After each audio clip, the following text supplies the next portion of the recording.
मोदी जी, आपको news 18 network को ये एक्सक्लूसिव इंटरव्यू देने का बहुत बहुत धन्यवाद। आपने अपने पनिशिंग शेड्यूल से हमारे लिए समय निकाला।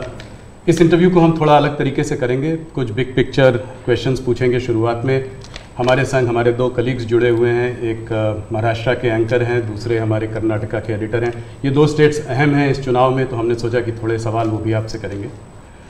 शुरू करते हैं। पहला सवाल। सबसे पहले तो आपको और आपके सभी दर्शकों को मेरा नमस्कार। और मुझे अच्छा लगा कि आपने अपने साथ कर्नाटका और महाराष्ट्र को भी जोड़ दिया है, तो एक प्रकार से आपने मेरी मदद की है, वरना तीनों को अलग अलग इंटरव्यू देता तो शायद मुझे और ज़्यादा टाइम देना पड़ता। बहुत धन्यवाद, स्वागत है आपका नेटवर्क 18 के। पहला सवाल मोदी जी, हम लोग पूरे देश का भ्रमण कर रहे हैं, इधर उधर जा रहे हैं। हम लोग साउथ में थे, बिहार गए और भी महाराष्ट्र में भी थे, तो हर जगह ये देखा गया है कि चाहे विपक्ष से बात करें, चाहे आपके उम्मीदवारों से बात करें, लोग कहते हैं कि जब मोदी जी यहाँ आएंगे तो सब कुछ बदल जाएगा। अभी कुछ नहीं कह सकते, मोदी जी आएंगे तो हो सकता है स्वीप हो जाए, हो सकता है सीट निकल जाए। तो क्या 2024 के इस चुनाव को हम नरेंद्र मोदी पर एक रेफरेंडम की तरह देख सकते हैं, जनमत संग्रह की तरह देख सकते हैं? अब ये तो सारा खेल मीडिया के लोगों का होता है, किस समय किस प्रकार से एनालिसिस करना। लेकिन मैं इतना कहूँगा कि मैं कोई चुनाव के समय काम करने वाली सरकार नहीं चलाता हूँ। आप मेरा 10 साल का रिकॉर्ड देखेंगे तो एवरेज फ्राइडे, सैटरडे, संडे मैं हिंदुस्तान के किसी न किसी कोने में गया हूँ, जनता के बीच में रहा हूँ, और इसलिए मेरा जाना निरंतर चलता रहता है।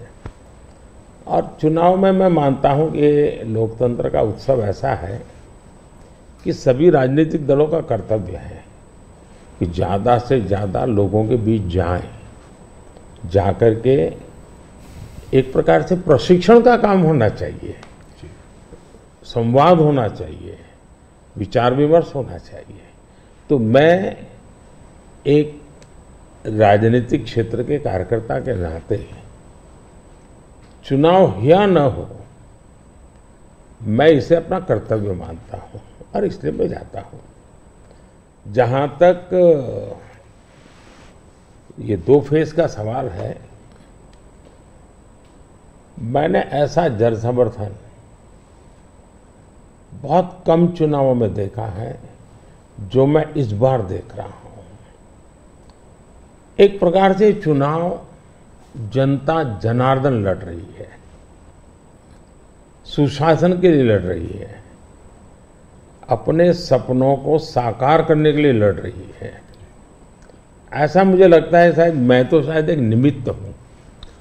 इस बार मेरा जरा ज़्यादा उत्साह है लोगों के बीच जाने का, और पहले के तुलना में शायद मैं ज़्यादा बार जाना भी चाहता हूं, इसलिए कि जो जनता जनार्दन इतने उमंग और उत्साह के साथ इतनी बड़ी जिम्मेदारी उठा ली हो, तो उस जनता जनार्दन को जाकर के उनको प्रणाम करना, नमन करना, उनका आशीर्वाद लेना, ये मुझे अपना कर्तव्य लगता है। और मैं देखता था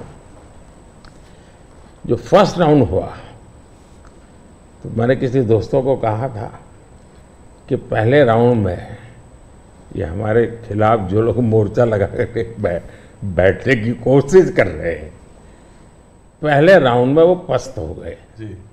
और कल मैंने देखा दूसरे राउंड में ये ध्वस्त हो चुके हैं। यानी पहले लोगों ने पस्त कर दिया, अब ध्वस्त कर दिया। मोदी जी, जब कैंपेन की आपने शुरुआत की थी तो बड़े हाई नोट पे ये कैंपेन की शुरुआत हुई थी। आपने कहा, आपने अपने सरकार के पूरे काम का परिचय दिया, आपने डेवलपमेंट एजेंडा को लेकर आगे बढ़े, इकोनॉमी पर आपने जो है बहुत प्रकाश डाला, और इसके ऊपर बहुत काम हुआ भी है। अभी इधर उधर 1-2 चरण के बाद आते आते आपने जो है राजस्थान में एक रैली में एक कांग्रेस के मैनिफेस्टो पर एक डायरेक्ट अटैक किया। आपने ये तक कहा कि इनका एक स्कीम है जिससे कि ये वेल्थ डिस्ट्रीब्यूट करना चाहते हैं, ये पता लगाना चाहते हैं किसके पास कितनी जमा पूंजी है, किसके पास कितना पैसा है, किसके पास कितना सोना है, सिल्वर है, चांदी है, और उसको वो मुसलमानों में और घुसपैठियों में बांट देना चाहते हैं। क्या ये थ्रेट इतना रियल है? क्या आपको ऐसा दिखता है? मुझे लगता है कि शायद आपकी टीम ने मेरा पूरा कैंपेन को ट्रैक नहीं किया है, या शायद विकास की बहुत सी बातें ऐसी होती हैं जिसको शायद टीआरपी के हिसाब से बैठता नहीं होगा। लेकिन आपने देखा होगा कि मेरा पूरा इलेक्शन कैंपेन दो चीजों पर केंद्रित है। एक, हमने समाज कल्याण को लिए, लोक कल्याण के लिए क्या काम किए, और सबसे बड़ा फर्क है और सरकारों में ये सरकार में, वो ये है कि लास्ट माइल डिलीवरी ये हमारी विशेषता है। नीतियां तो कोई सरकारें बनाती है, कोई सरकार बुरा करने के लिए तो आती नहीं है, अच्छा करना चाहती है। लेकिन कुछ लोगों को अच्छा करना आता है, कुछ लोग अच्छा होने का इंतजार करते हैं। मैं ऐसा हूं कि मेहनत करके जो अच्छा हो करूं, मेरा हमेशा ऐसा रहा है। अब देखिए, मैं चुनाव में लगातार बोल रहा हूं कि हमने गरीबों के लिए 4 करोड़ घर बनाए। मैं इतना लोगों को कहता हूं कि आप इस चुनाव प्रचार में जाएं तो मेरी मदद करें कि जिसके घर बनाना भी छूट गया हो, हर गांव में एक तो निकलेंगे, उनकी सूची में भेजो, ताकि जैसे ही मेरा तीसरा टर्म शुरू होगा मैं इस काम को आगे बढ़ाना चाहता हूँ। 3 करोड़ घर और मैं बनाना चाहता हूँ। अब आयुष्मान भारत योजना दुनिया की सबसे बड़ी health insurance and health assurance की स्कीम है ये जी। 55 करोड़ लोगों को इलाज का भरोसा कि भाई अब आपको मोदी है, मोदी की सरकार है, 5 लाख रुपए तक का खर्च होगा, संभाल लेंगे। इस बार हमने मैनिफेस्टो में कहा है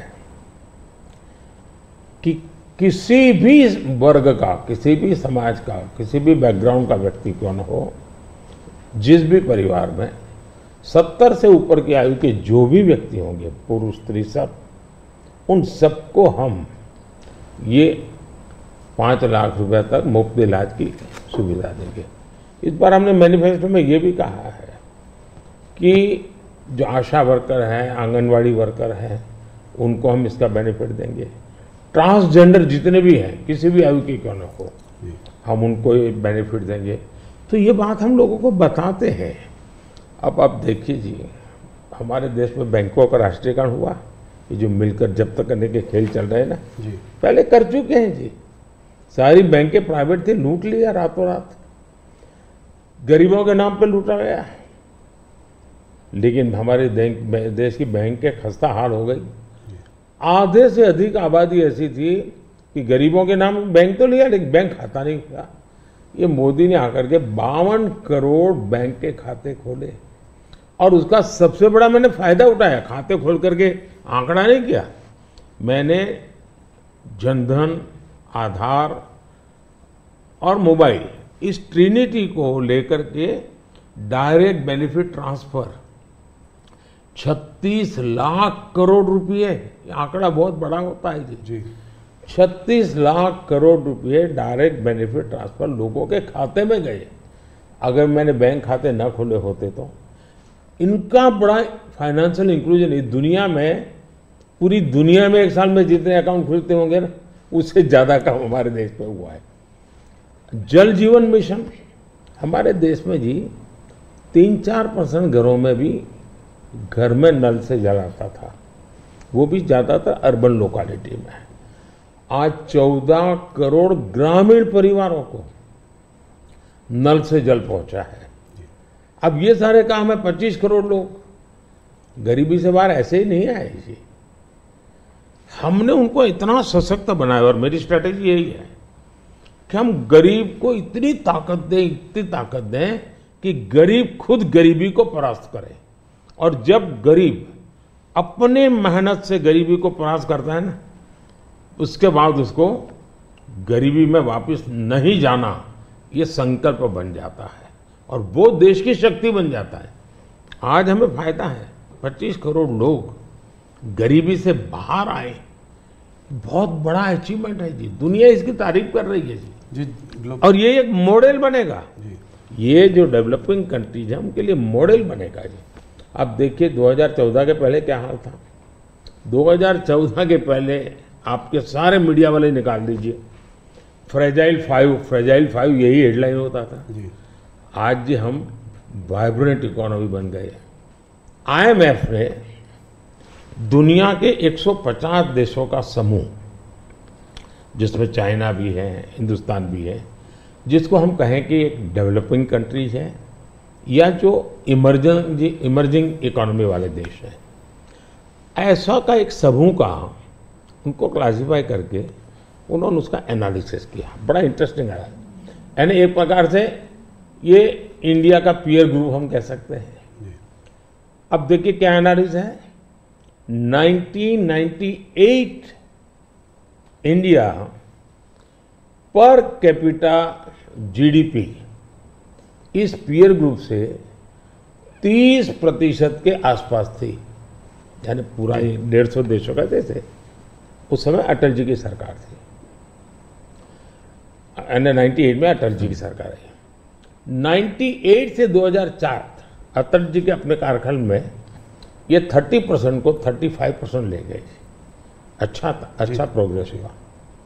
लेकिन दुर्भाग्य देखिए जी, 2004 में ये सब खिचड़ी कंपनी आ गई और ये खिचड़ी कंपनी ने अटल जी की मेहनत जो थी उस पर पानी फेर दिया। 35% को 30 पर ले आ गए वो लोग। यानी इन सारी कंट्रीज ने भारत से ज्यादा अच्छा परफॉर्म किया और हमने बुरा किया। यूपीए की सरकार में भारत डेवलपिंग वर्ल्ड की अपेक्षा और गरीब हो गया। हमसे गरीब थे वो भी हमसे आगे निकल गए। लेकिन 2014 में हमारे सरकार बनने के बाद 2019 तक में आपको खुशी होगी, हम 30 पर से 37 पे पहुंचा दिया और 24 तक मैं जब पहुंचा हूं ये मामला 42% पहुंच गया है। यानी 30 छोड़ा था, हम 42 ले और ये हाईएस्ट है जी। यानी हमारी इनकम दुनिया के और देशों की अपेक्षा बहुत तेजी से बढ़ी है। अगर आप 10 साल के कालखंड में इन्फ्लेशन को भी ले, जो महंगाई की इतनी चर्चा करते हैं ना, तो ये 10 साल सबसे कम इन्फ्लेशन वाला कालखंड रहा है। ये मैं इतना सारा जो कहता हूं और हकीकत के आधार पर कहता हूं, कठोर परिश्रम करने के बाद अचीव किया है जी। पूरी सरकार को मोबिलाइज किया है और लक्ष्य को पार करने के लिए जी जान से जुड़ गए हैं। उसके बावजूद भी मोदी क्या कहता है? मोदी तो कहता है भाई ये तो ट्रेलर है, मुझे तो और आगे जाना है और नई नई आकांक्षाएं और मैं बहुत तेजी से बढ़ना चाहता हूं देश को लेकर के।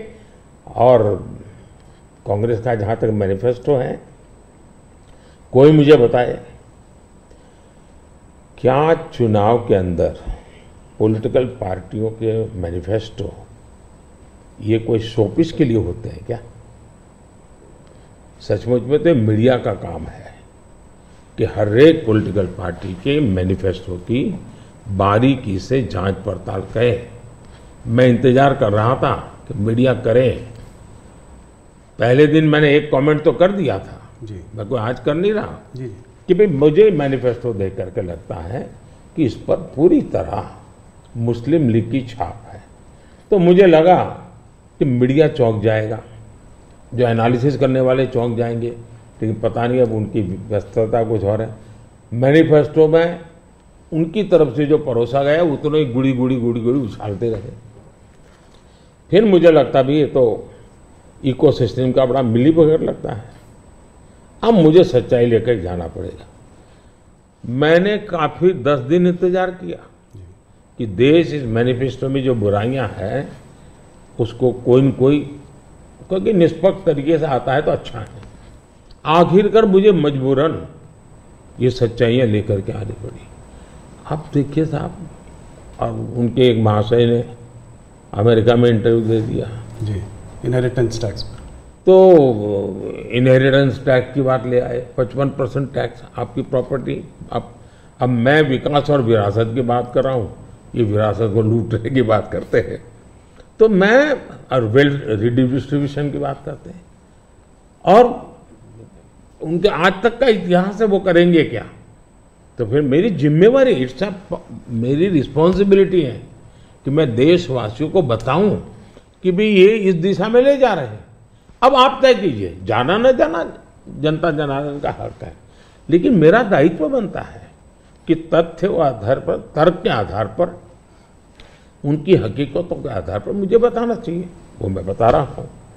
सैम पिट्रोडा जी ने जो है इनहेरिटेंस टैक्स की बात की, जो हम लोगों की जमा पूंजी है, जब हम अपने लोग पूरा बचाते हैं अपने फैमिली के लिए, जब हम उसको अपने आने वाली जनरेशन को देंगे तो उस पर भी टैक्स लगेगा, और ये टैक्स बहुत बड़ा टैक्स हो सकता है। तो क्या आप कहेंगे कि बीजेपी अगर आएगी तो इस टैक्स को कभी नहीं लागू करेगी? भारतीय जनता पार्टी क्या करेगी, हमारे मैनिफेस्टो में साफ हमने लिख करके लाए हुए। अब उन्होंने कहीं सगुफा छोड़ दिया तो मैं भी वो झंडा लेके घूमूंगा, ये सवाल आपके मन में कैसे आ जाता है? जी, भारतीय जनता पार्टी की विचारधारा साफ है जी। हम अपनी विचारधारा के आधार पर कार्यक्रमों को लेकर के, मैनिफेस्टो को लेकर के देश के सामने जाते हैं। कृपा करके ऐसे महाशयों के विचारों को हम पर मत थोपिए भाई। मोदी जी, राहुल गांधी ने एक बात और कही है, वो कहते हैं कि जब वो सरकार अगर उनकी आएगी तो वो एक नेशनल एक्सरे कराएंगे। इसी से जुड़ा सवाल है, इसीलिए मैं पूछना चाह रहा हूँ, एक नेशनल एक्सरे कराएंगे। बात सिर्फ कास्ट सेंसस की नहीं है जो कि वो करते आए हैं, उस पर भी मैं आपका मत जानना चाहूँगा, मगर बात वो कहते हैं इससे आगे है, बात कास्ट की नहीं, बात जस्टिस की है। और वो कहते हैं कि हम जो है एक सोशियो इकोनॉमिक सर्वे लाएंगे, एक इंस्टीट्यूशनल सर्वे लाएंगे, और उसमें देखेंगे कि किसके पास किस जाति और किस उस वर्ग के पास क्या है, कितना धन है, कितनी इंस्टीट्यूशंस में भागीदारी है, और उसके बेसिस पर हम इस पूरे सिस्टम को रीडिस्ट्रीब्यूट करेंगे। इसको आप कैसे देखते हैं? सबसे पहले तो इस देश में जो लोग अपने आप को राजनीति के एक्सपर्ट मानते हैं,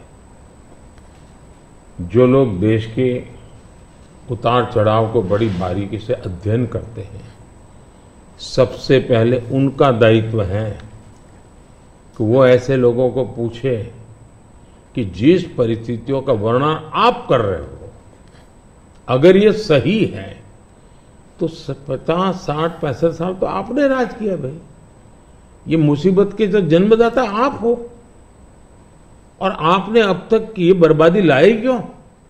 पहले उनका जवाब मांगो भाई, नंबर 1। नंबर 2, एक्सरे का मतलब क्या है जी? मतलब हर परिवार में जाना, घर घर छापा मारना, अगर किसी अनाज के डिब्बे में किसी महिला ने अपने गहने छपा के रखे हैं, उसको भी एक्सरे किया जाएगा, उनके गहने ले लिए जाएंगे, जमीनों का हिसाब किताब किया जाएगा, और फिर उसको रिडिस्ट्रीब्यूट करेंगे। ये दुनिया में एक माओवादी विचार ने सब किया हुआ है, दुनिया बर्बाद हो चुकी है जी। ये पूरी तरह अर्बन नक्सल उस सोच का सीधा सीधा प्रगटीकरण है, और इसलिए मैनिफेस्टो आने के 10 दिन तक बाद भी ये जो जमात आए दिन लिखापट्टी करती है ना, वो चुप रही, उनके प्रोटेक्शन में चुप रही है। तब मिलके मेरी जिम्मेवारी बन जाती है कि देश को जगाना कि भाई देखिए आपको लूटने की ये तरकीब हो रही है। और दूसरा पार्ट है, डॉक्टर मनमोहन सिंह जी वगैरह, उन्होंने हर बार कहा है कि भाई जो भी संपत्ति होगी इस पर पहला अधिकार किसका होगा। तो हिसाब किताब बहुत साफ है, वो क्या करना चाहते हैं। आपने ये सवाल भी उठाया है, 2006 का एक वीडियो जो वायरल हो रहा है जिसमें मनमोहन सिंह जी ने कहा है कि गरीब मुसलमानों का पहला अधिकार रिसोर्सेज पर है, ये उन्होंने साफ कहा है। आपने उसको मैनिफेस्टो में भी ये बात पॉइंट आउट की है कि ओबीसी रिजर्वेशन का जो है पार्ट लेकर वो मुसलमानों को दे देना चाहेंगे, और 2004 से 2014 के बीच में उन्होंने 4-5 बार ऐसा करने की कोशिश की भी है। अरे भाई, ये तो बड़ा इंटरेस्टिंग सवाल आपने पूछा है।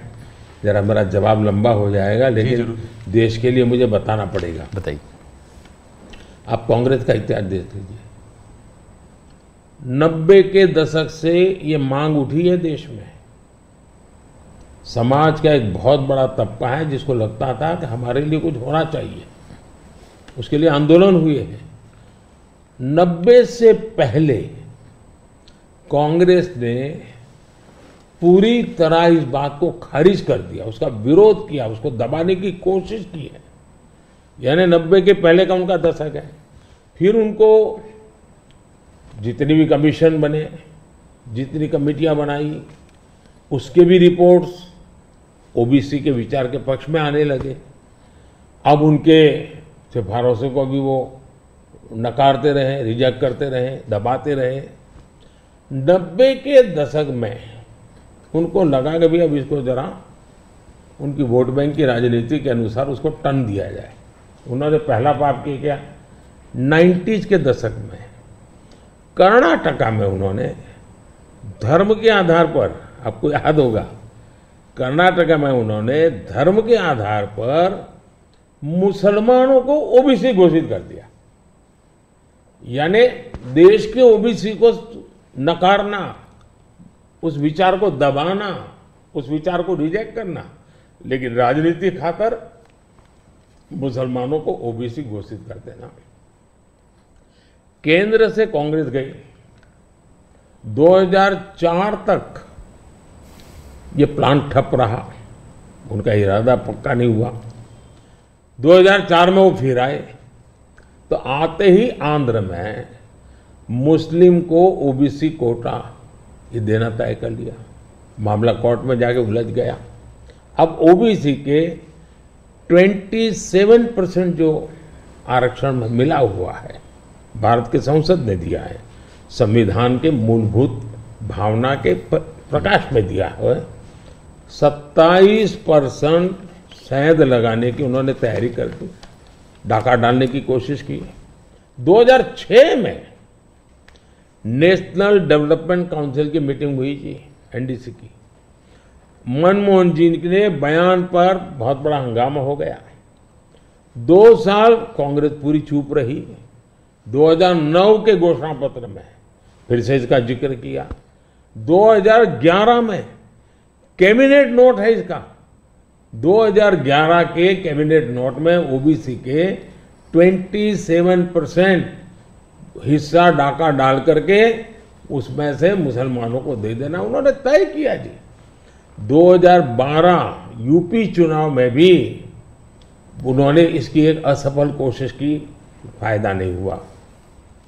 2012 आंध्र हाईकोर्ट ने इसको रिजेक्ट कर दिया, रद्द कर दिया, कानूनी जजमेंट आ गया। एससी में गए, सुप्रीम कोर्ट में गए, वहां भी उनको कोई रिलीफ नहीं मिला। 2014 के घोषणा पत्र में भी धर्म के आधार पर आरक्षण की बात कही है, जबकि हिंदुस्तान का संविधान जब बना तब तो कोई आरएसएस वाले, बीजेपी वाले संविधान सभा में नहीं थे। बाबा साहब आम्बेडकर जैसे लोग बैठे थे, पंडित नेहरू जैसे बैठे थे, सरदार वल्लभ भाई बैठे थे, देश के कई महापुरुष बैठे थे। उन सब ने लंबे चिंतन के बाद तय किया था कि भारत जैसे देश में धर्म के आधार पर आरक्षण नहीं दिया जा सकता। 2024 के चुनाव में आप देख रहे हैं उनका मैनिफेस्टो, और मैंने कहा इस पर पूरी तरह मुस्लिम लीग की छाप है, यानी मुस्लिम लीगी नीतियां उन्होंने अपनाना शुरू किया। अब ये जो उन्होंने स्थितियां बनाई हैं, मुझे बताइए कि देश के लोगों को ये जिस प्रकार से संविधान की धज्जियां उड़ा रहे हैं, जिस प्रकार से लोग बाबा साहब आम्बेडकर को अपमानित करते हैं, एससी एसटी के आरक्षण पर भी खतरा, तलवार लटका देते हैं, ओबीसी का तो जीना मुश्किल कर देंगे। क्या मुझे देश की जनता को प्रशिक्षित करना चाहिए कि नहीं करना चाहिए? मैं सभी जो भी विद्वान लोग हैं, जो कलम के धनी हैं, जो निष्पक्ष हैं, उनका ये दायित्व बनता है कि ऐसे समय देश को वो एजुकेट करें, सही चीजें बताएं। कांग्रेस का कहना है कि उन्होंने ऐसा स्पेसिफिकली नहीं बोला है, जो कि उन्होंने मैनिफेस्टो में बोला है, उसमें लिखा है कि इनकरेज और असिस्ट करेंगे स्टूडेंट्स को बिलोंगिंग टू द माइनॉरिटीज़। उन्होंने ये कहा है कि will ensure minorities receive there fair share of opportunities, ये बोला है। तो इसको आप कैसे पढ़ते हैं, मतलब उनके मैनिफेस्टो को? मुझे पकड़ने की जरूरत नहीं, मैंने 1990 से आपको हिसाब दिया है भाई जी। 1990 का हिसाब देखोगे, उसके बाद आप क्या कहोगे मुझे? अब मुझे उसमें एनालिसिस करने की जरूरत ही नहीं पड़ती जी। आपको 1990 से लेकर के डॉक्टर मनमोहन सिंह जी के 2009 के बयान तक और सारी चीजों को एक टेबल पर लेकर के देखोगे तो आप बिल्कुल इसमें से क्या निकालोगे भाई? मैं नहीं निकाल रहा हूं जी। हर एक को यही निकालना पड़ेगा भाई। हाँ, मतलब कि एक करके यहां जाएंगे वो। और ये जो भागीदारी की बात करते हैं इंस्टीट्यूशंस में कि जजेस ओबीसी नहीं है, मीडिया में ओबीसी का रिप्रेजेंटेशन कम है, इसको आप कैसे देखते हैं? अब मुझे बताइए, जो 2014 में हम आए, हमने ऐसी कोई नीति बनाई है क्या जो जिसके कारण किसी को रुकावट हो जाए? तो ये उनके पाप है, उनके पापों को देश भुगत रहा है। अगर उन्होंने सच्चे अर्थ में सेकुलरिज्म किया होता, सच्चे अर्थ में सामाजिक न्याय किया होता, वोट बैंक की राजनीति न की होती, तो ये उनको आज इस प्रकार से झूठे कागजों को लेकर के घूमना नहीं पड़ता। जी। मुझे विश्वास है कि 10 साल से मैं जो कर रहा हूं, स्थिति ऐसी आएगी कि जितनी बातें हैं उनका जवाब हम ही देंगे, कर के देंगे, हर एक को योग्य न्याय देंगे। आज हमारे पहले देश के राष्ट्रपति आदिवासी कैसे बनी हुई? हमारी सोच के कारण बनी। हमें 3 बार राष्ट्रपति बनाने का मौका आया, एक बार अटल जी के समय, 2 बार मेरे समय। पहली बार हमने किसको बनाया? माइनॉरिटी को बनाया, जी बिल्कुल, अब्दुल कलाम जी को बनाया। मुझे मौका मिला पहला तो किसको बनाया? दलित को बनाया।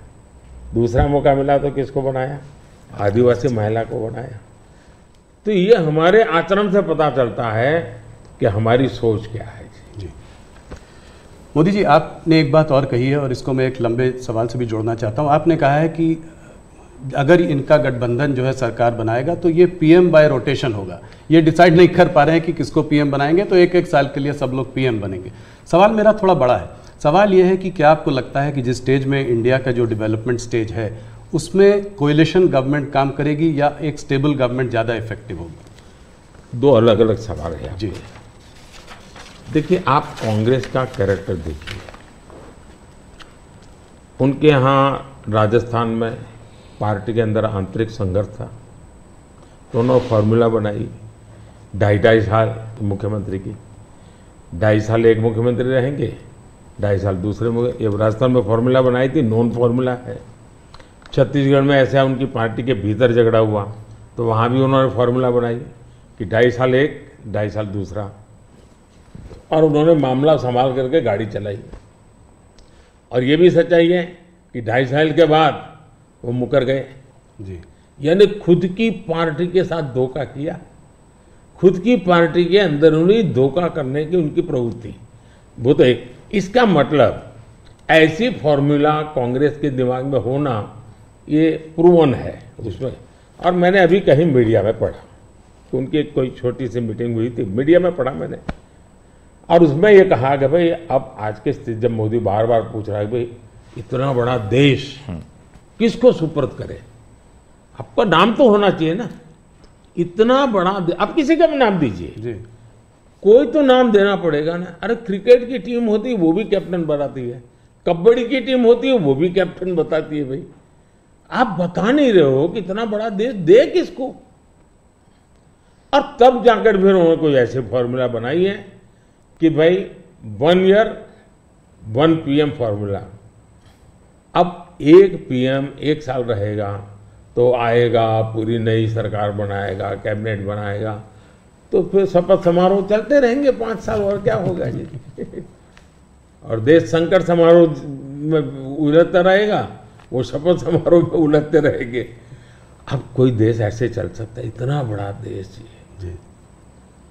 देश ने 30 साल तक अस्थिरता देखी है, मिलीजुली सरकारों का दौर देखा है, आज दुनिया में भारत के प्रति विश्वास बढ़ा है, उसका कारण भारत के 140 करोड़ लोगों ने एक स्थिर, मजबूत, स्पष्ट बहुमत वाली सरकार बनाई। तो कोई भी भरोसा करेगा भाई हाँ जी। इस सरकार के पास मैंडेट है, मिलीजुली सरकार पर कोई भरोसा ही नहीं करता है। और इतना बड़ा देश ऐसे थोड़ा चल सकता है। लेकिन आज देश की राजनीति ऐसी है कि कोई एक पार्टी कितने ही बहुमत से क्यों न जीते, उसने रीजनल एस्पिरेशंस को ऑनर करना ही होगा। और इसलिए हमें पूर्ण बहुमत मिला, फिर भी हम सरकार एनडीए की बनाते हैं, एनडीए के साथियों को लेकर के बनाते, क्योंकि एक पार्टी को पूर्ण बहुमत मिलने के बाद भी देश के राजनीतिक उज्जवल भविष्य के लिए, देश के लोगों के एस्पिरेशंस के लिए, रीजनल एस्पिरेशंस को उतना ही रिस्पेक्ट देना चाहिए, उतना ही हिस्सा देना चाहिए। और ये कैरेक्टर एनडीए ने डेवलप किया है, भारतीय जनता पार्टी ने करके दिखाया है। आपने रीजनल एस्पिरेशंस की बात की तो उसकी बात हम लोग करेंगे। एक सवाल और जिससे पहले कि उस पर आते हैं, ऑपोजिशन की सारी पार्टीज, राहुल गांधी, कांग्रेस, सब ये कहते हैं कि मोदी जी ये जो है मैच फिक्सिंग कर रहे हैं इस चुनाव पर। उन्होंने कहा है कि ईडी, सीबीआई और ईवीएम के बिना आप चुनाव नहीं जीत सकते। क्या कहेंगे आप? ईवीएम का जवाब तो देश की सुप्रीम कोर्ट ने दे दिया है। और 2014 सीबीआई थी तो हार क्यों गए भाई? मेरे होम मिनिस्टर तक को जेल में डाल दिया था, तो हार क्यों गए वो? अगर ईडी सीबीआई से चुनाव जीते जाते तो ईडी सीबीआई का काम तो इतने सालों तक कांग्रेस ने किया है, वो जीत जाते हैं जी। और इतना बड़ा देश एक म्युनिसिपैलिटी का चुनाव फिक्स नहीं कर सकते हो भाई, जरा करके देखो। ये संभव होता है क्या फिक्सिंग? क्या क्या दुनिया को मूर्ख बना। लेकिन दुख इस बात का है कि ऐसी बातें करने वालों को आप मीडिया के लोग उनको पूछने के बजाय हमको पूछते हो। मोदी जी थोड़ा सा लेकिन इसमें एक बात चौकस है जी, मैं मानता हूं पिछले कई दिनों से इंडिया अलायंस के लोग इतने निराश हो चुके हैं कि अभी उनको बहाने ढूंढना बहुत जरूरी बन गया है। क्योंकि पराजय के बाद भी लोगों के सामने जाने के लिए उनको इसलिए मैं समझता हूं शायद वो अभी से ये सारे तर्क ढूंढ रहे हैं कि पराजय के तर्क क्या होंगे। शायद उसी की उनकी इंटरनल एक्सरसाइज है ये। मोदी जी दो स्टेट्स अहम है इस चुनाव में, एक है कर्नाटका और एक है महाराष्ट्र। कर्नाटका जहां पे अभी आपकी हार हुई थी विधानसभा के चुनाव में, और महाराष्ट्र इसलिए क्योंकि वहां पर एक अजीब सी खिचड़ी बनी हुई है, दो पार्टियां टूटी हैं। मेरे दो साथी मेरे साथ हैं, सबसे बात करा से तो आज जी जो हमारे वहाँ के एडिटर हैं वो आपसे कुछ सवाल पूछना चाहते हैं। हरिप्रसाद जी स्वागत है आपका। Neha killed inside the campus by Fayaz, क्या सोच रहे हैं? ये अभी ये फोकस शिफ्ट हो रहा है क्या? कर्नाटक का चुनाव का फोकस ऐसे इश्यूज को शिफ्ट हो रहा है? देखिए, नड्डा जी का कार्यक्रम वहां चल रहा था और इतनी बड़ी घटना घटी थी, और ऐसी चीजों में हमें वो किस दल के थे, वो कांग्रेस के थे, उसकी बेटी की हत्या तो हम क्या नहीं हमारी सोच है, और एक मानवीय संवेदना का विषय है। और मैं मानता हूँ कि उनके सांत्वना देने का प्रयास किया है। ये पूरी तरह मानवीय, कौन सा चुनाव है मुझे याद नहीं है, लेकिन राहुल जी का मुझे पता चला तो मैंने तुरंत उनको फ़ोन किया। मैंने कहा भाई आपको कुछ दिक्कत हुई है, क्या हुआ है? मियाँ जी, फिर हमारे अहमद पटेल साहब, वो सारे लोग, मैंने तो फ़ोन किया। मैंने कहा मैं यहाँ से आपको एयर एम्बुलेंस भेजता हूँ। तो अहमद भाई ने मुझे कहा नहीं अभी बिल्कुल हम लोग सलामत है, ये बात ठीक है, हेलीकॉप्टर को नुकसान हुआ है लेकिन हमें कुछ तकलीफ नहीं हुई है। एक बार सोनिया जी का एकदम खराब हो गई तो मैंने तुरंत यहाँ से सबको भेजा, मैंने कहा भाई देखो क्या मामला है, या तो हवाई जहाज दो उनको। तो ये एक तो मेरे संस्कार भी हैं और मैं मानता हूँ कि ये राजनीति से परे होते हैं चीज़ें। तो मेरे लिए किसी भी परिवार में आपत्ति आ जाए, ये हमारा राजनीति से ऊपर उठ करके ही व्यवहार होना चाहिए जी। Regarding the guarantee schemes, in Karnataka, Congress promised 5 guarantees, and they, after coming to power, they delivered that one. They, as per their promise, they are delivering that one. Now, whereas in BJP is more. In the last election, you lost there. Only 66 seats you were able to win there. BJP able to win there. Now again, Yediyurappa जी का leadership और उसका बेटा का leadership में ज़्यादा focus हो रहा है। इसका वजह से थोड़ा सा बीजेपी के अंदर भी कुछ लोग नाराज भी है उधर। वो एक्चुअली आपका मन में कर्नाटका में अभी बीजेपी कितना सीट जीत सकते हैं, क्या है? नंबर 1, कर्नाटका की जनता पश्चाताप कर रही है कि हमने इतनी बड़ी गलती कर दी, इनको बिठा दिया। तो जन समर्थन हमारा कम नहीं हुआ है, जन समर्थन हमारा बढ़ा है। लेकिन इन्होंने इतने ही कम समय में सीएम कौन, अभी भी वो बात सेटल नहीं हुई है। शपथ हुआ है सीएम का, लेकिन सेटल नहीं हुआ है। अपने आप को सीएम मानने वाले लोग बहुत है उसमें।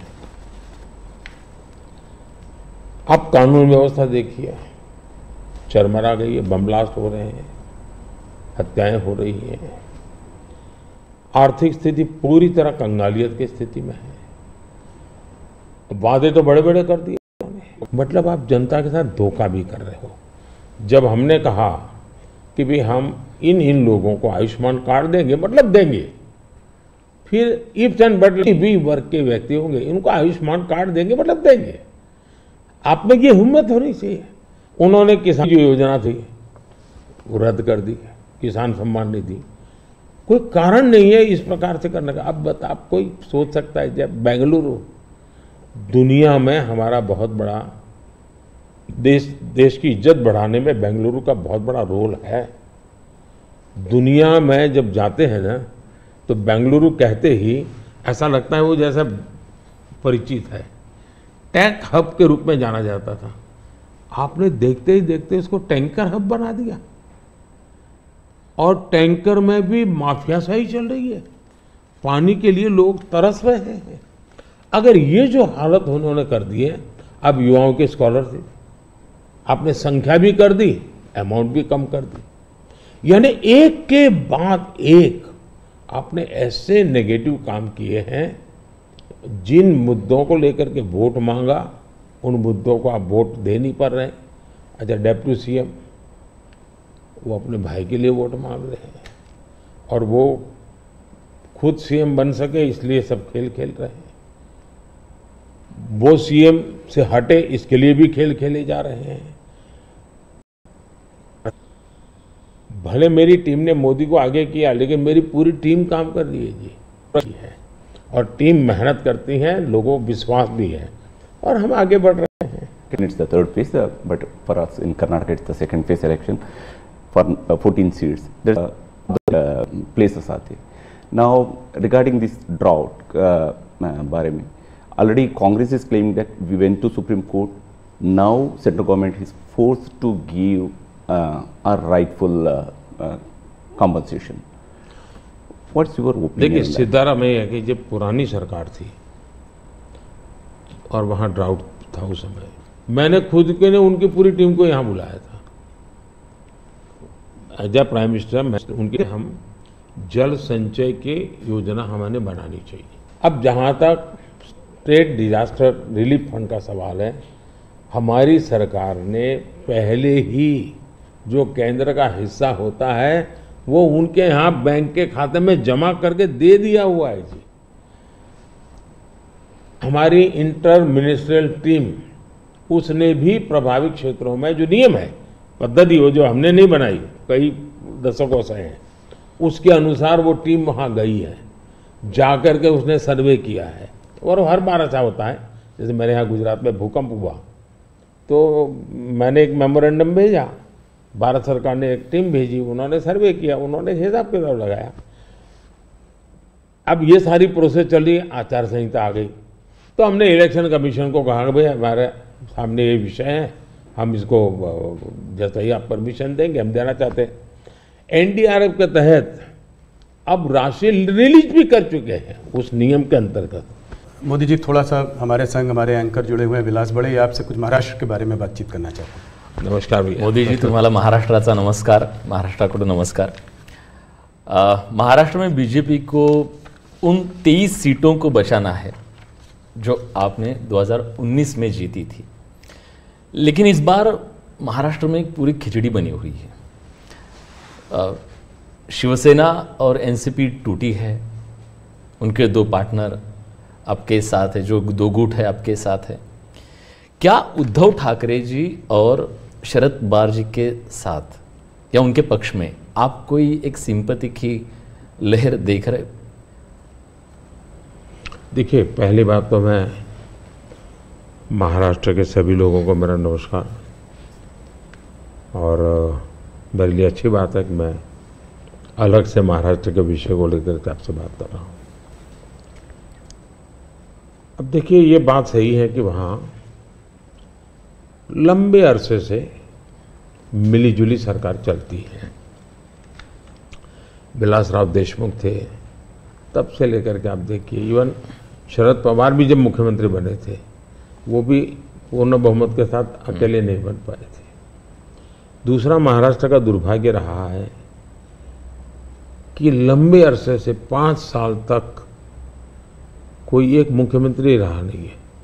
एक भी व्यक्ति 5 साल में, देवेंद्र फडणवीस पहले व्यक्ति थे लंबे अरसे के बाद जो एक पूरा कार्यकाल मुख्यमंत्री रहे, और पूरी सरकार बेदाग रही, पूरी सरकार लोगों का भला करने वाली सरकार रही।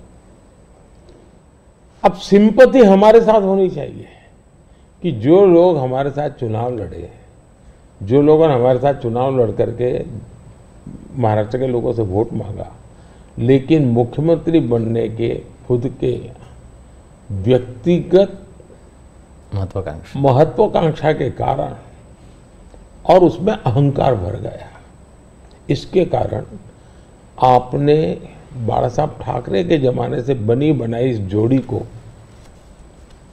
धोखा दे दिया, और उसका लोगों को गुस्सा है, बीजेपी के प्रति सिंपत्ति है। दूसरा, शिवसेना के अंदर जो तूफान खड़ा हुआ या एनसीपी के अंदर जो तूफान खड़ा हुआ, वो साफ साफ दिखता है कि जब आप अपने परिवार के लोगों को ही प्राथमिकता देते हैं और बाकियों को नहीं देते हैं, तो कभी न कभी तो कठिनाई पैदा होती है।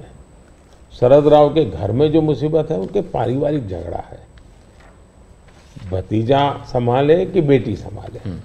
यहाँ भी इनका झगड़ा यही है कि भाई और कोई सक्षम नेता ऊपर आए कि खुद का बेटा भले, अभी जैसे यहाँ एक परिवार में कांग्रेस के चल रहा है उस पर, तो वो झगड़ा उनका है जी।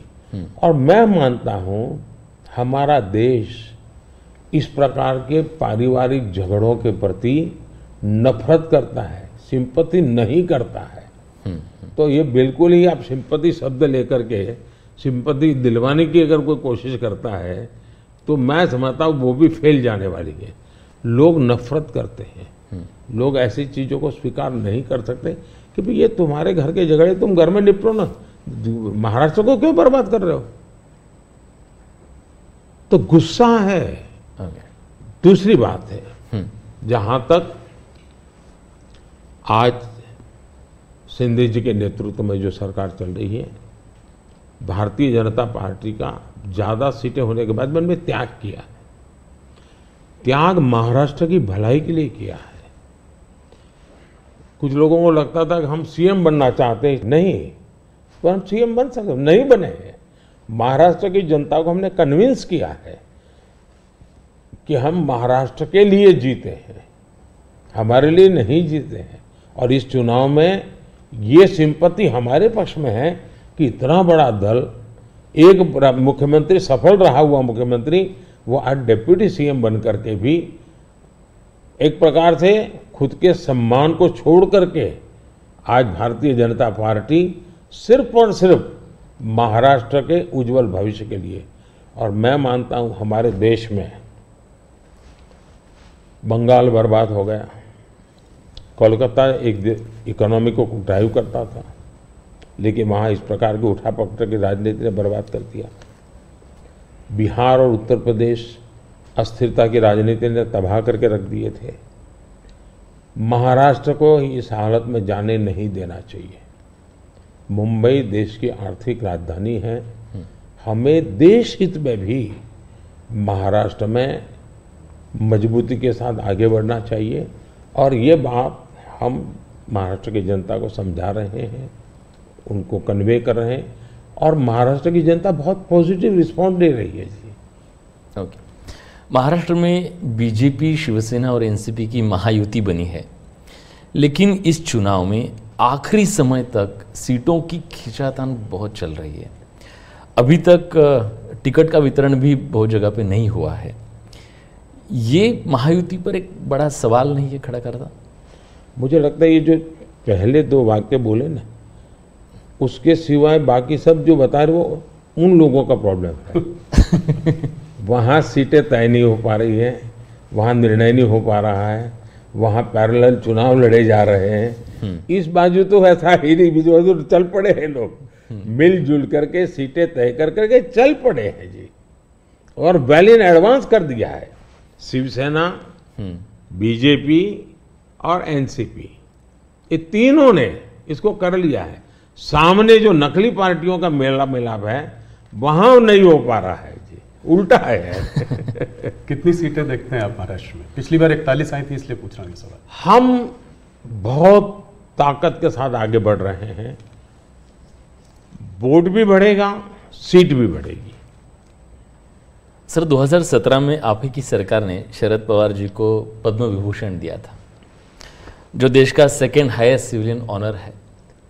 लेकिन पिछले मंगलवार को शरद पवार जी ने एक कह दिया, मराठी में ते मराठीत असं म्हणाले की मोदी जी देशाचे नवे पुतीन आहेत, आप नए पुतीन बन रहे हैं। आप इस कमेंट को कैसे देखते हैं? मैं उनका आदर करता हूं, आज भी करता हूं। हाँ। और मैं मानता हूं सार्वजनिक जीवन में लंबे अरसे तक जिन जिन लोगों ने काम किया है वो हमारे साथ रहे न रहे, हमारे विरोध में रहे, वो अलग बात है। इसका मतलब ये हुआ कि जिसके अंदर वो पुतिन को देखते हैं उसकी सरकार से अवार्ड लेकर के वो गर्व कर रहे हैं। ये तो बहुत बड़ा कॉन्ट्राडिक्शन है भाई। लेकिन वो गर्व कर रहे हैं। जहां तक मेरी पार्टी की सोच और व्यक्तिगत रूप से मेरी सोच, अब देखिए हमने भारत रत्न दिया तो किसको दिया? प्रणब मुखर्जी, नरसिम्हा राव, चौधरी चरण सिंह जी, कर्पूरी ठाकुर, और इस देश में किसी ने क्वेश्चन नहीं किया कि मोदी जी अब इनको क्यों भारत रत्न दे रहे हैं। सबको लगता हाँ यार ये ड्यू था, डिजर्व था। किस दल के थे? हमारे खिलाफ ढेर सारी बातें उन्होंने बताई हुई ऐसे लोग हैं, लेकिन निर्णय उसके आधार पर नहीं होता है। आप पद्म पुरस्कार देखिए, मुलायम सिंह जी, असम के तरुण गोगोई जी, पीए सांगमा जी, जमीर जी, एसएम कृष्णा जी, आप देखिए जी, सारे लोग हैं दूसरी पार्टियों के हैं, हमने उनको पद्म दिया। हम पद्म देते हैं उनको अपने अपने क्षेत्र में जो उनका योगदान है, देश के लिए जो भी उन्होंने किया है, ये देश का दायित्व है। अवार्ड देश का है, दल का नहीं है जी। ये मोदी की पर्सनल प्रॉपर्टी नहीं है, ये भारतीय जनता पार्टी का उस पर कॉपीराइट नहीं है जी। तो मैंने पूरा पद्म पुरस्कार, तो मैं मानता हूँ कभी अगर आप स्टोरी चलाएं, मीडिया के लोग इंटरेस्ट करें, भारत में पद्म पुरस्कार को कैसे परिवर्तित किया गया, कैसे पद्म पुरस्कार एक प्रकार के सच्चे अर्थ में सम्मान बना दिया, इतना बड़ा काम उन्होंने किया है। अगर तारीफ होनी चाहिए तो इस बात की होनी चाहिए कि भाई आप बहुत बड़े सोच वाले लोग हैं कि आप ऐसे ऐसे निर्णय करते हैं। ये क्वेश्चन नहीं होना चाहिए कि आपने उनको क्यों दिया। नहीं, देने के बाद भी उन्होंने ऐसा है स्टेटमेंट।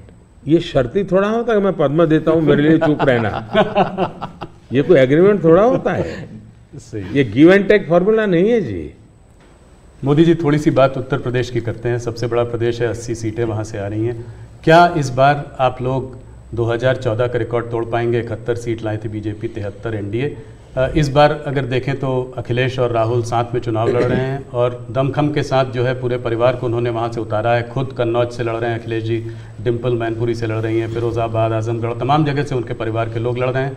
हो सकता है कि कहते हैं कि गांधी लोग भी शायद वापस अमेठी और रायबरेली से लड़े। तो इस उसमें आप इस चुनाव को कैसे देखते हैं?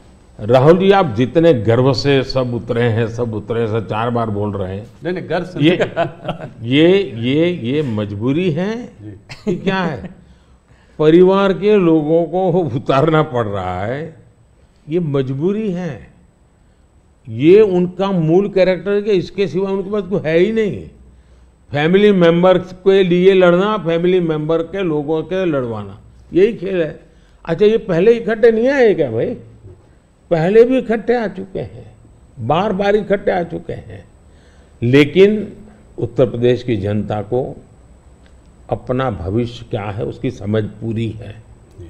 और इसलिए मैंने पार्लियामेंट में कहा था कि आज उत्तर प्रदेश की और देश का हाल ऐसा है कि बड़े बड़े नेता लोकसभा के मैदान से भाग रहे हैं जी, लेकिन हम एक जिम्मेवारी के साथ काम चल रहे हैं, सबको साथ लेकर के चल रहे हैं। और मुझे पक्का विश्वास है कि अब शायद कुछ बचेगा नहीं, उनका कुछ नहीं बचेगा। 2014 से बेहतर परफॉर्मेंस होगी, उनका कुछ बचेगा ही नहीं जी। एक सवाल और, आप इसका पार्ट जवाब दे चुके हैं इसलिए मैं उसको संक्षेप में पूछूंगा। ऑपोजिशन कांग्रेस सब आपके पीछे कहता है कि सरकार जो है ईडी, सीबीआई, इंटेलिजेंस एजेंसीज का इस्तेमाल कर रही है। आपने कहा है कि ईडी इंडिपेंडेंट है। सिर्फ एक सवाल यह है कि ऐसा देखा गया है कि 25 नेता का एक एनालिसिस एक न्यूज़पेपर ने की थी कि 25 नेता जब ऑपोजिशन पार्टी से बीजेपी की तरफ आ गए तो उसमें से 23 लोगों के ऊपर से जो है इस तरह के केसेस को या तो ठंडे बस्ते में डाल दिया गया या ड्रॉप कर दिया गया। इस बारे में पहली बात है, एक भी केस ड्रॉप नहीं किया गया है। जो अदालत कहेगी वही होगा, हम कोई निर्णय नहीं लेंगे, स्वतंत्र है। दूसरी बात है, पॉलिटिकल लीडरशिप के केस कितने हैं भाई? ओनली 3%। 97% अच्छे अच्छे ब्यूरोक्रेट जेल में है। आखिर के संस्था का जन्म क्यों हुआ है भाई? अगर इन संस्थाओं का जन्म इसी काम के लिए हो तो काम नहीं करेगी क्या?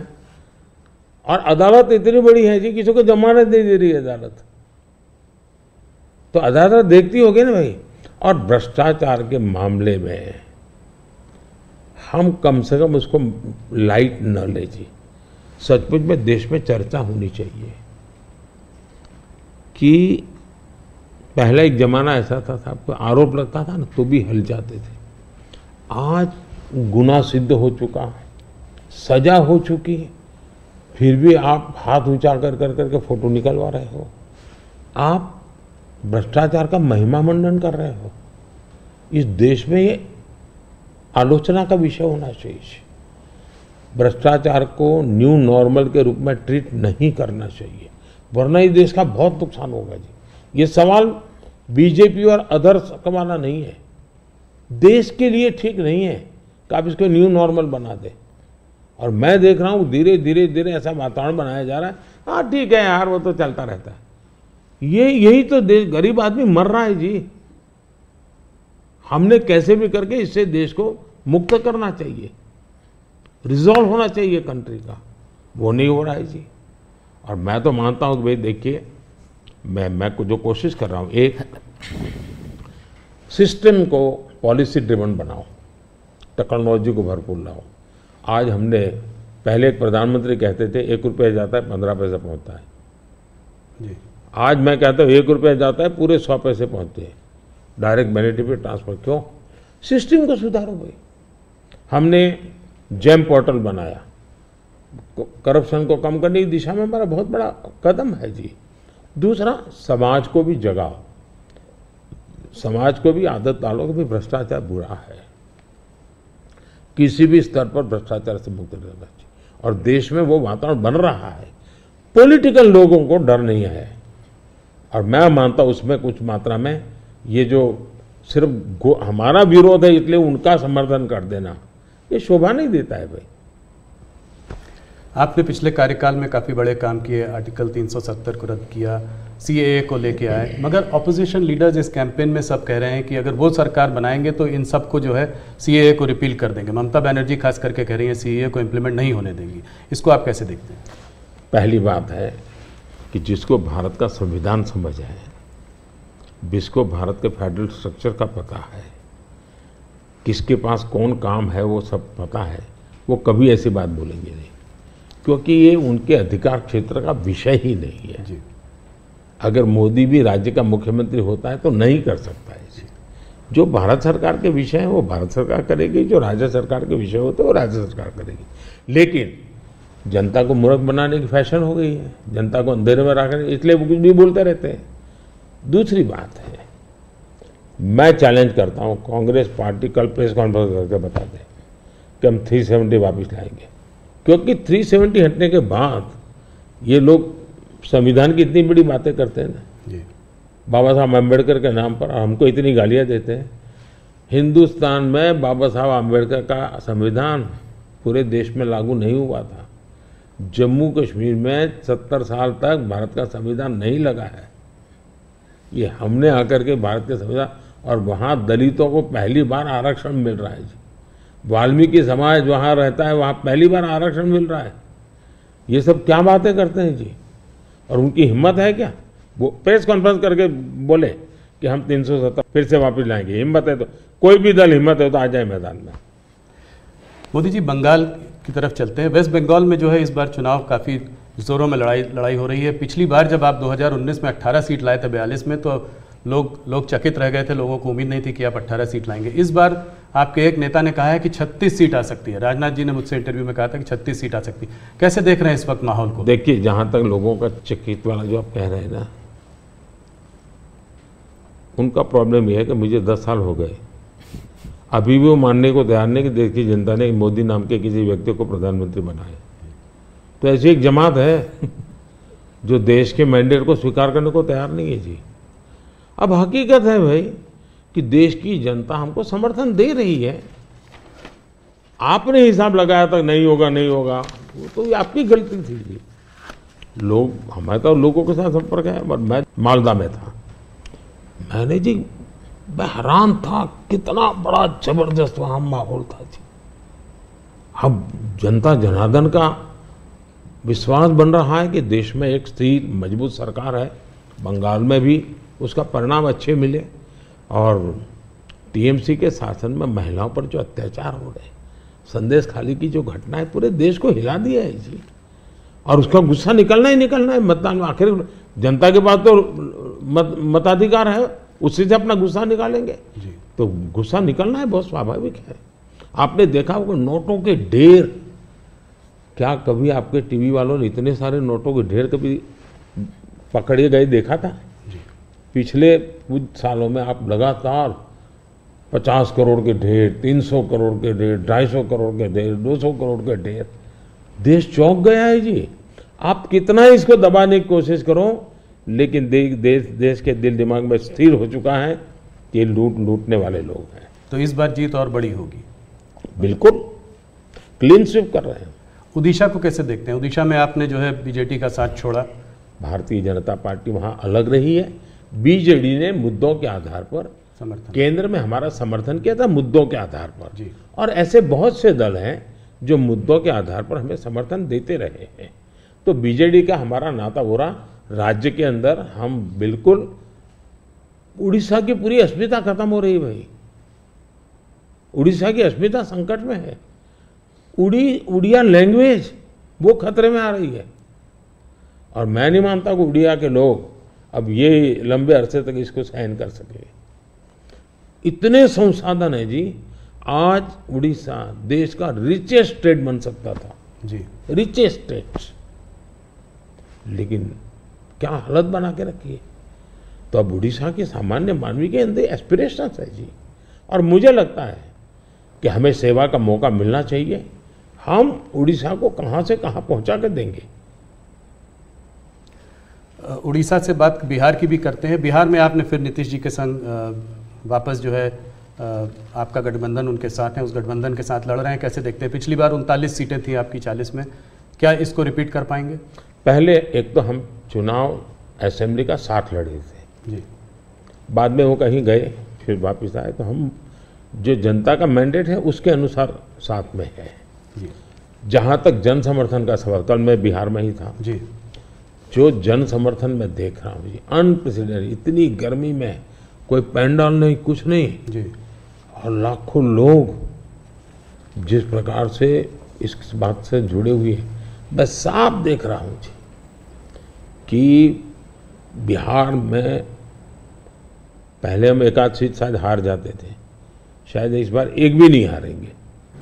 40 में 40, एक भी नहीं हारेंगे। बहुत बड़ा बयान है। मोदी जी, एक आध पर्सनल सवाल आपसे करना चाहूँगा। आपने बहुत इलेक्शन देखे हैं, आप गुजरात में लंबे समय रहे हैं, ये आपका तीसरा चुनाव है सेंटर में। मैंने देखा है कि समय समय पर चुनाव से आप पर पर्सनल अटैक अक्सर होते जाते हैं। कहीं पे कभी बोला जाता है मोदी को गोली मार दो, कभी बोला जाता है सर फोड़ दो। अभी हाल फिलहाल में राहुल गांधी ने भी आप पर आपको कुछ ऐसे शब्द बोले हैं जो कि पर्सनल अटैक के तौर पर उनको भी देखा जा सकता है। ये ऐसा मोदी के साथ क्यों होता है? मोदी के साथ क्यों हो रहा है इसका जवाब तो मेरे पास नहीं है, लेकिन ये सवाल मोदी को क्यों पूछना चाहिए? ये सवाल इस देश में चर्चा का होना चाहिए कि सार्वजनिक जीवन में आखिर मोदी का गुनाह क्या है? वो पीएम बना वही गुनाह है ना। मतलब आप जो भी गाली देते प्रधानमंत्री को दे रहे हैं। अब प्रधानमंत्री को इस प्रकार से सर फोड़ देंगे। कभी मेरी माँ, भारत के राष्ट्रपति पर भी किस प्रकार का कटाक्ष किया गया था, शर्म आए इस प्रकार की भाषा का प्रयोग किया था। मैं हमेशा मानता हूं कि मतदाता ही मेरा परिवार है, कर रहे हैं उस पर तो मैं आप लोगों पर छोड़ता हूं, देशवासियों पर छोड़ता हूं कि इन लोगों की तरफ कैसे देखना चाहिए। मोदी जी, अगर एक सवाल मैं ये समझना चाहूँ कि ये जो तीसरा टर्म होगा आपका, वो पहले दूसरे से अलग कैसे होगा? पहला कार्यकाल मेरा कैसा गया, तो मैं सामान्य मानवी की जो जरूरतें थी उनको मैं एड्रेस करना चाहता था। मैंने उस दिशा में काम किया और उस समय देश के अंदर एक निराशा का वातावरण था, सरकार के प्रति नफरत का वातावरण। भाई सरकार यानी निकम्मी, मुझे विश्वास भरना था, मैंने उस पर काम किया, मजबूती लाया। जो दूसरा कार्यकाल था वो मैंने कुछ परिणाम दिखाए, लोगों को विश्वास भर दिया कि हम आगे बढ़ सकते हैं, हम दुनिया के अंदर एक कॉन्फिडेंस लेवल आया है देश में। वो कॉन्फिडेंस एक बहुत बड़ी ताकत है। अब आगे जो मेरा कार्यकाल है, मुझे ये जो हताशा में से विश्वास में परिवर्तित हुआ, आकांक्षा में परिवर्तन हुआ, जो एस्पिरेशंस के अंदर परिवर्तित हुआ, अब मुझे देश को तीसरी आर्थिक महाशक्ति बनाना है। लेकिन ये जब मैं 11 से 5 पे लाया, उसी की कंटिन्यूटी है जी। ये मैं 5 वर्ष और निकम्मा और 3 वाला अच्छा, ऐसा नहीं हो सकता जी। तो पहले मनमोहन सिंह के समय पर 11 तक थे, हम जोर लगा करके 5 पर ले आए, अब जोर लगा करके 3 पर ले जाएंगे। तो हम हर चीज में कंटिन्यूटी करना चाहते हैं। अब जैसे बिजली, हमने बिजली पहुंचाने का बड़ा अभियान चलाया, बिजली पहुंचा दी। अब मेरा लक्ष्य है पीएम सूर्यघर योजना और 0 बिजली बिल, और मैं हर घर पर सोलार सिस्टम लगे, और मैं सिर्फ बिजली का बिल 0 चाहता हूं, इतना नहीं, मैं 3 चीजें चाहता हूं। एक, हर परिवार का बिजली का बिल 0 हो। दूसरा, अतिरिक्त बिजली जो हो वो बेचे, कमाई करे। तीसरा, जमाना इलेक्ट्रिक व्हीकल का आएगा। मुझे आत्मनिर्भर होना है एनर्जी के सेक्टर में, और इसलिए मैं चाहूँगा जिसके पास भी स्कूटी हो, मोटर हो, जो भी हो, उसका चार्जिंग अपने घर में ही हो जाए और सोलार से हो जाए। मतलब आज उसका जो ट्रांसपोर्टेशन का महीने का 1000-2000 रुपया खर्चा आता है वो भी जीरो हो जाए। ये त्रिविध बेनिफिट नागरिक को और देश को, पर्यावरण का बेनिफिट, देश को आज पेट्रोलियम इंपोर्ट करने का जो अरबों अरबों डॉलर जा रहे हैं बाहर वो बंद हो जाएगा। तो मल्टीपल बेनिफिट वाला योजना। अब जैसे स्टार्टअप हब, मैन्युफैक्चरिंग हब बनाना है मुझे, इनोवेशन हब बनाना है, यानी मैं एक बिल्कुल नए एरिया पर देश को ले जाना चाहता हूँ और बड़े कॉन्फिडेंस का, और विजन मेरा क्लियर है, मुझे कोई दुविधा नहीं, मेरे पास तय है नेक्स्ट 100 डेज में, 4 जून के बाद 100 डेज में मुझे क्या काम करना है अभी से मेरे पास क्लियर है। 5 साल में क्या करना है क्लियर है। 2047 में विकसित भारत बने क्लियर है। इसलिए मैं कहता हूं 24/7 फॉर 2047, ये मेरा मिजाज है। इस पर अलग से एक चर्चा करनी पड़ेगी आपको हमारे ग्रुप के साथ। आज विलास मुझसे सुबह एक सवाल पूछ रहे थे, मैंने कहा आप मोदी जी से खुद ही पूछना डायरेक्ट। आपने आपकी पूरी यात्रा में बहुत सारी कठिनाई का सामना किया है। ऐसी हालत में भी आप टफ डिसीजन लेते हैं, ये कैसा कर पाते हैं? देखिए, मैं टफ डिसीजन वगैरह नहीं लेता हूँ, मैं सही डिसीजन लेता हूँ। कोई टफ डिसीजन होते नहीं, सही होते हैं। किसी को टफ लगे, किसी को ना लगे, ऐसा हो सकता है। लेकिन फिर भी मैं सोचता हूँ कि ये सब कैसे होता है। जैसा अचरज आपको होता है मुझे भी होता है कि मोदी ये कैसे करता है। फिर मैं सोचता हूँ नहीं, शायद परमात्मा ने ही मुझे इस काम के लिए भेजा हुआ है। मुझसे जो कुछ भी है वो कोई ईश्वरीय शक्ति करवा रही है और वो ईश्वरीय शक्ति, ईश्वरीय प्रेरणा से मैं करता रहता हूँ। ये कोई परमात्मा की देन है। परमात्मा ने मुझसे कुछ काम लेना तय किया है, किसी पर्पज के लिए परमात्मा ने मुझे भेजा है। और इसलिए मैं ये जो बाकी तूफान चल रहा है उससे बहुत परे रहता हूँ। लेकिन इस तूफान में शांत कैसे रहते हैं? वही, मैं उससे परे रहता हूँ। मुझे शायद परमात्मा ने यही राह दिखाई है कि तुम उन चीज़ों में मत उलझो, तुझे कोई बड़ा काम करना है, तुम अपने काम में लगे रहो। तो परमात्मा का निर्देश है, परमात्मा की इच्छा है, परमात्मा की योजना है और शायद ये उसी का मैं एक निमित्त हूँ, कुछ नहीं हूँ। इसी से जुड़ा सवाल था कि आपको हम लोग देखते हैं, हमको आपका शेड्यूल मिलता है, आप इतना ट्रैवल कर रहे हैं, दिन में 5, 4, 6 रैली, वो भी कोई इस प्रदेश में तो कोई दूर दूसरे प्रदेश में। तो इस सब में आप फिट कैसे रहते हैं? कौन सी ऐसी शक्ति है जो आपको ये दृढ़ संकल्प दे रही है आगे बढ़ने का? पहली बात तो मैंने कहा ना कि ये मैं नहीं कर रहा हूँ, ये ईश्वर ने तय किया हुआ है। ईश्वर ने मुझे शायद इसी काम के लिए भेजा है, क्योंकि मैं जिस परिवार में पैदा हुआ हूँ जी, मेरी माँ ने कुछ पढ़ी लिखी नहीं थी, उसे स्कूल नहीं देखा था, मेरा कोई पॉलिटिकल बैकग्राउंड नहीं है और इतना बड़ा देश, इतना काम ईश्वर नहीं करेगा तो कौन करेगा? और मेरे लिए 2 ईश्वर हैं, एक जिसको हम देख नहीं पाते हैं और दूसरे वो जो जनता जनार्दन है। मैं जनता जनार्दन को भी ईश्वर का ही रूप मानता हूँ और दूसरा परमात्मा के प्रति मेरी अपार श्रद्धा है। शायद परमात्मा ने मुझे इस काम के लिए भेजा है, जनता जनार्दन ने आशीर्वाद दिया है, शक्ति दी है। जहां तक मैं काम क्यों कर पाता हूं, मैं मेरे लिए जीता नहीं हूं, न मैं मेरे लिए जन्मा हूं। तो मेरे मन में हमेशा रहता है कि मुझे जितना समय मिला है उसका पल पल मैं देश के काम आऊं। जहां तक मैं दौड़ता मैं मानता है लोकतंत्र एक बहुत बड़ा उत्सव है, फेस्टिवल है जी। ये जनता जनार्दन के दर्शन करने का अवसर है जी। हमें मौका लेना चाहिए, जितना जनता जनार्दन के दर्शन कर सकते करना चाहिए। लोकतंत्र का एक उत्सव है जिसमें संवाद होना चाहिए जितना ज़्यादा।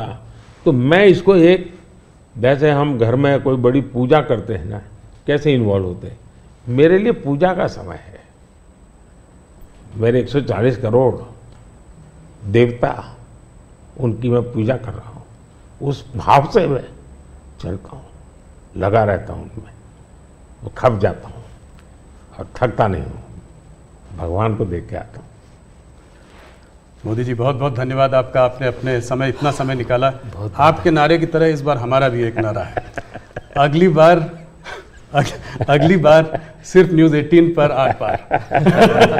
बहुत बहुत धन्यवाद, आपने हम लोगों को समय दिया। चलिए, बहुत बहुत धन्यवाद। धन्यवाद। सगळ्यांना माझे नमस्कार।